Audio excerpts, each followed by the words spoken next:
आज हम आप लोगों को बताने वाले हैं क्लास 8वीं का जो मैथमेटिक्स है, जिसमें प्रश्नावली 2.2 का क्वेश्चंस है ना। तो आराम से पढ़ेंगे और एक एक करके अच्छे से समझेंगे, है ना, ताकि आज के बाद ये कभी भूले ही नहीं। ठीक, तो आप लोग ध्यान से देखिए। प्रश्न कहता है यदि किसी संख्या के आधे में से कोई भी संख्या है ना, संख्या कुछ भी हो सकता है, उसके आधे में से 1/4 घटाएंगे, है ना, तो 1/8 प्राप्त होगा और वो संख्या ज्ञात करना है। तो इसमें कुछ नहीं है ना, जो चीज़ आपको निकालने के लिए कहेगा वो मान लेना है ना। तो मान लेंगे तो A to Z कोई भी मान सकते हैं, लेकिन ज़्यादा से ज़्यादा X माना जाता है, Y माना जाता है, उसके बाद जो है और कोई जो है अक्षर माना जाता है, तो हम X मानते हैं। कहता है कि यदि किसी संख्या के आधे में से 1/4 घटाए तो 1/8 प्राप्त होगा, तो संख्या ज्ञात करना है। अब संख्या तो हमें मालूम नहीं है, तो संख्या पहले मान लेते हैं।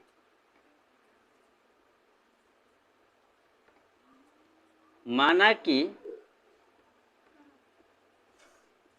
संख्या बराबर x, है ना, कोई भी संख्या का तो कोई भी संख्या मान लिए x, और कहता है किसी संख्या के आधे में से, तो संख्या का आधा,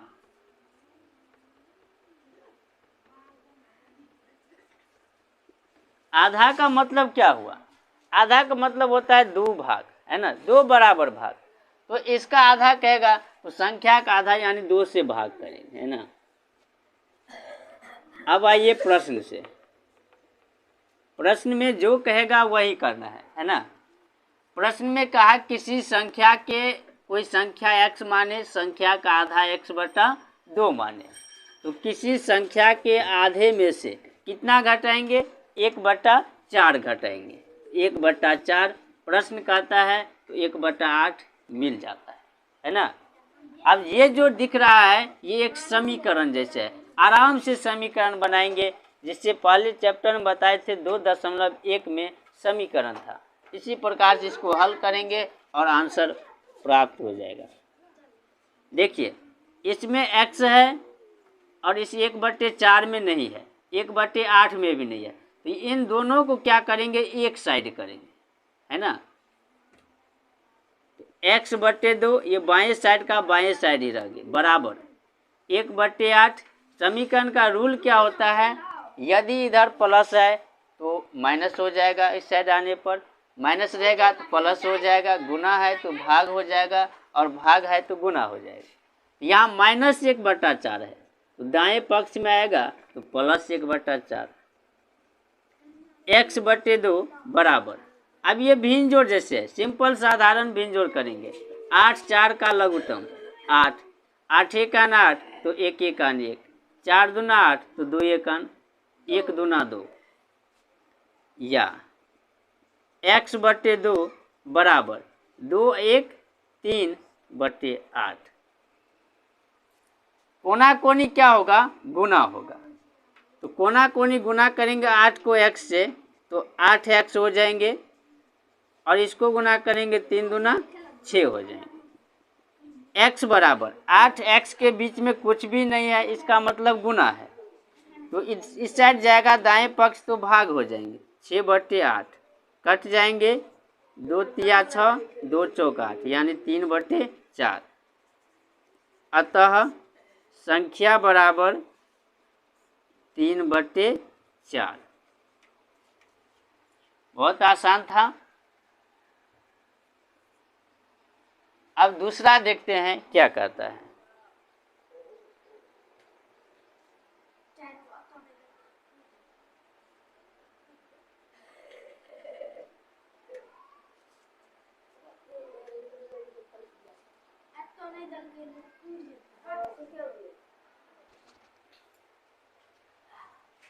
देखिए कहता है यदि किसी आयत की लंबाई और चौड़ाई का अंतर 5 मीटर हो और परिमिति 110 मीटर है, तो लंबाई और चौड़ाई ज्ञात करना है।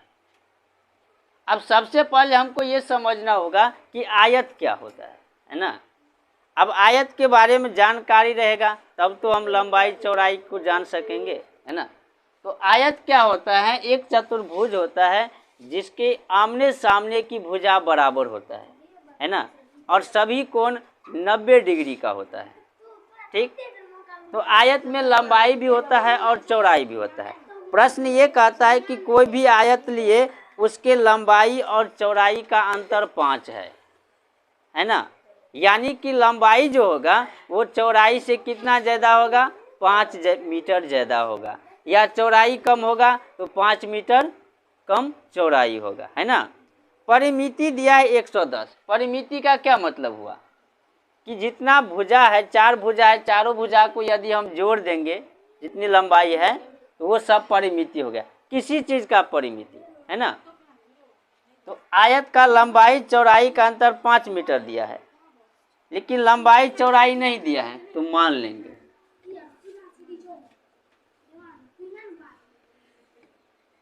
माना कि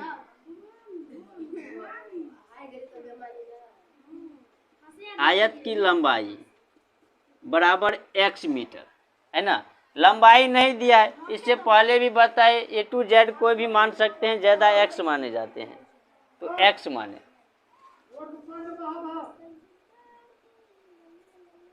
आयत की चौड़ाई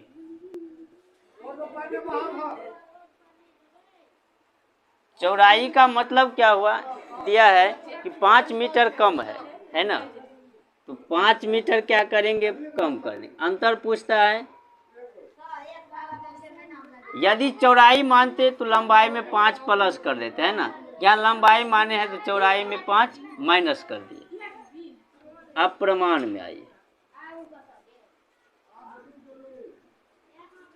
आयत का परिमिति दिया है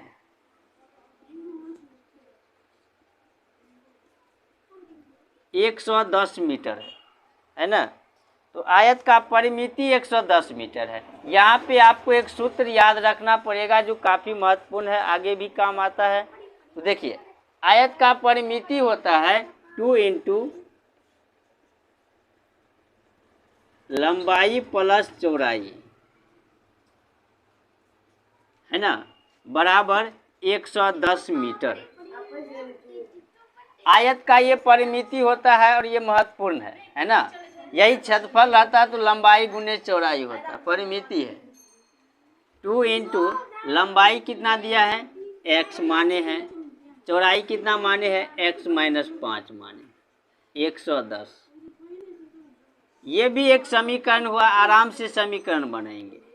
चर मान को चर मान में जोड़ेंगे क्योंकि दोनों प्लस x है, तो 2x माइनस 5 बराबर 110, या 2 दूना इंटू में है तो 4x, 5 दूना 10 बराबर 110 मीटर, या 4x, ये तो चर मान, इसमें देखिए ये अचर ये भी अचर, इन दोनों को एक साइड करते हैं, 110 माइनस है प्लस हो जाएंगे। 4x बराबर 110 में 10 जोड़ेंगे 120, x बराबर 120/4 30 मीटर। अतः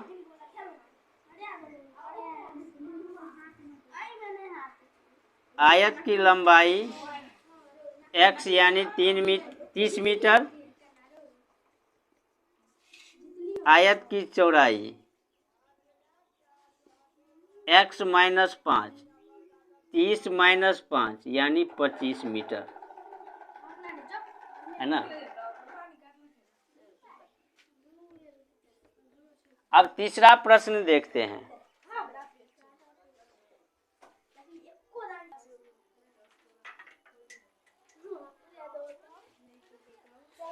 अब तीसरा प्रश्न देखिए क्या कहता है। चीनी के मूल्य में 25% की वृद्धि होने पर अब 1 किलोग्राम चीनी का मूल्य 32 रुपया है, तो प्रारंभ में चीनी का मूल्य क्या प्रति किग्रा क्या था। चीनी के मूल्य जो है वर्तमान में कितना है वो नहीं दिया था, लेकिन उसमें क्या दिया है कि 25% बढ़ गया, तो 25% बढ़ गया तब चीनी का मूल्य 32 रुपया हो गया। तो प्रारंभ में कितना था? तो सबसे पहले क्या करना है, मान लेना है।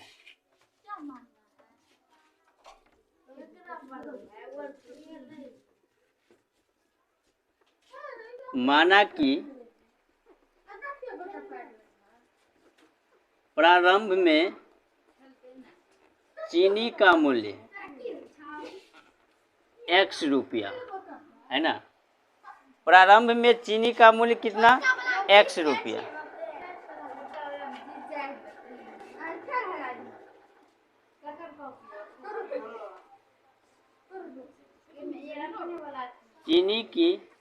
चीनी के मूल्य में वृद्धि 25%।